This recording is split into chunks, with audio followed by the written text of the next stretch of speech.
Hello! In this video I'm going to talk about an error to avoid when adding an image to my web page and what happens if I make that error.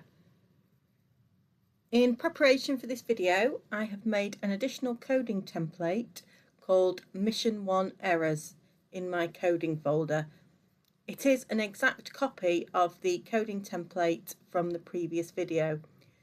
This is because I do not want to make the error in my main coding template.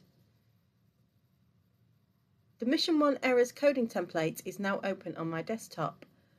When I wrote the code for the image tags, I used straight double quotes and everything worked as it should. However, if I change the double quotes to curly quotes, my web browser will not understand the instructions inside the curly quotes, and the image will not display properly on my web page. And this is what the code looks like in the web browser when using curly double quotes. The image has not appeared. Instead, there is the broken image icon, and also the text "My Coding Lessons" logo appears as part of the web page rather than just as the hover title.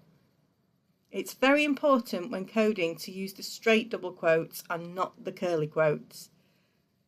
In the next video, I'll learn division tags in preparation for starting coding with CSS. If you want to see how I progress learning coding, then please do subscribe and let's see what happens.